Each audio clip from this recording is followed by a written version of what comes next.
Voici Whisky, un bulldog anglais de presque 2 ans. Sa maîtresse l'emmène en promenade dès le lever du soleil et pour cause, à Delhi les températures peuvent atteindre 48 degrés en pleine journée.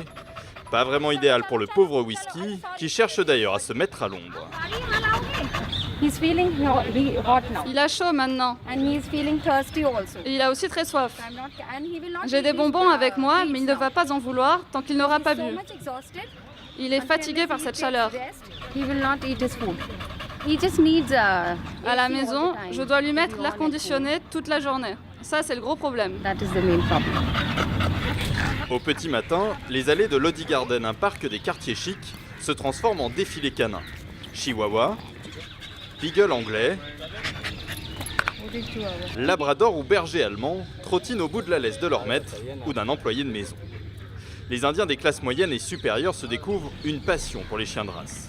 Une passion récente. En seulement 5 ans, le nombre de chiens dans les foyers indiens a presque doublé, de 7 à 12 millions. Et le cinéma de Bollywood s'est emparé de cette tendance. Les acteurs sur 4 pattes tenant le haut de l'affiche face aux vedettes locales.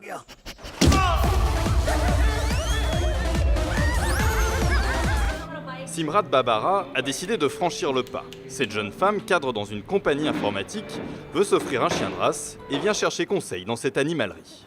Vous avez déjà eu un animal de compagnie? C'est la première fois? Oui, Ok. Celui-là est de taille moyenne. C'est ce que vous cherchez? non, je ne pense pas prendre celui-là. Il est un peu trop gros. Je voudrais un chien plus petit. Je pense que ça serait mieux. Simrat craque finalement pour ce bichon havanais qu'elle veut appeler Olive. Prix 550 €. En Inde, cela représente 3 fois le salaire mensuel moyen.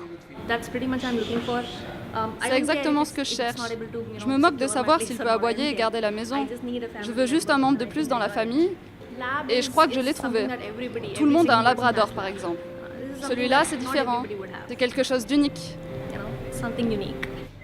Ce Chow Chow chinois est lui vendu 6 000 €. Et le propriétaire de cette animalerie n'a aucun doute, le chien trouvera preneur.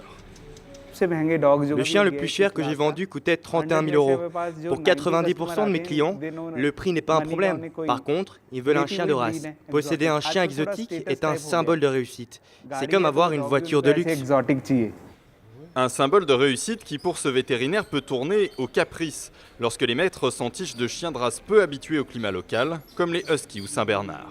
Le problème majeur, c'est le stress lié à un nouveau régime alimentaire et à des températures extrêmes auxquelles ces chiens ont beaucoup de mal à s'adapter. Mais malgré les appels à la prudence des vétérinaires et des associations de protection des animaux, le marché des chiens exotiques continue d'exploser. Ce ne sont pourtant pas les cabots locaux qui manquent. 30 millions se baladent dans les rues, mais peu d'entre eux auront la chance de trouver un maître.